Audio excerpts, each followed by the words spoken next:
বানাই দিছে, একটু কুতা বানাই দিছে।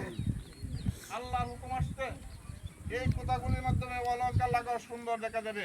সঙ্গে সঙ্গে জিবরাইল আলাইহিস সালাম বেহেশত থেকে জান্নাত থেকে কিনে আসলেন, অলঙ্কার নিয়ে আসলেন। এই হাজরাকে এই কানে সিদ্ধির মধ্যে নাকে সিদ্ধির মধ্যে অলঙ্কার লাগিয়ে দিলেন, সুন্দর দেখা যাবে। ওই ইব্রাহিম আলাইহিস সালাম থেকে আমরা পাইলাম, ইব্রাহিম আলাইহিস সালাম থেকে দেখেন হাজিরা যে গতকালকে হজ করেছেন, এখানে সাফা মারওয়া পাহাড়ে বিবি হাজারা 7টা সফর দুদিন আগে তাদের হজ বিবি হাজারা পানির জন্য সাফা মারওয়া পাহাড়ে দৌড়ছেন, সেটা আল্লাহ রাব্বুল আলামিন যত পছন্দ করে নিয়েছেন, কবুল করে নিয়েছেন।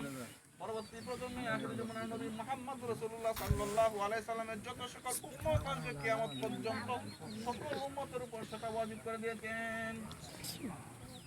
ইব্রাহিম সালাম থেকে আমরা পালাম থেকে আমরা যে কুরআনের তাসিক 9 পর্যন্ত আমরা পড়ি আল্লাহু আকবার, আল্লাহু আকবার, লা ইলাহা ইল্লাল্লাহু আল্লাহু আকবার, সেটাও পেয়েছি ইব্রাহিম সালাম থেকে। ইব্রাহিম সালাম যখন ইসমাঈল সালামকে কুরবানি করতে যাবেন, যখন কুরবানি করতে যাবেন, কুরবানির জন্য সব প্রস্তুত হয়েছে। এই কুরবানির দৃশ্য দেখে ফেরেশতারা বলছে আল্লাহু আকবার, আল্লাহু আকবার, পিতা পুত্রের গলা শুনে চালাচ্ছে। ফেরেশতাদের ওই ধ্বনি শুনে ইসমাঈল সালাম বললেন লা ইলাহা ইল্লাল্লাহু আল্লাহু আকবার।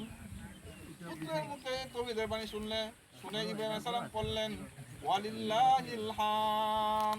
সেটা আমাদের উপর করে দিয়েছেন, ওয়াজিব করে দিয়েছেন। প্রত্যেক 9 ফজর থেকে শুরু করে 13 আসর পর্যন্ত প্রত্যেক ফরজ নামাজের পরে প্রত্যেকটা বালেগ মুসলমান একবার পড়া, বালেগ মুসলমানের উপর ওয়াজিব একবার করে পড়া।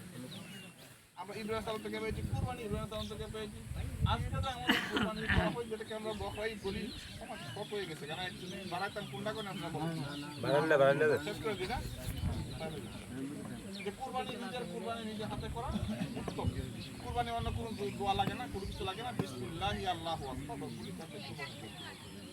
আমরা আজকে এই ঈদের নামাজ সময় শর্ট হয়ে গেছে, নিয়তটা হচ্ছে আমরা 6 তাকবীরের সহিত ঈদুল আজহার নামাজ ইমামের পিছনে পড়তেছি আল্লাহু আকবার, 6 তাকবীরের সহিত ঈদুল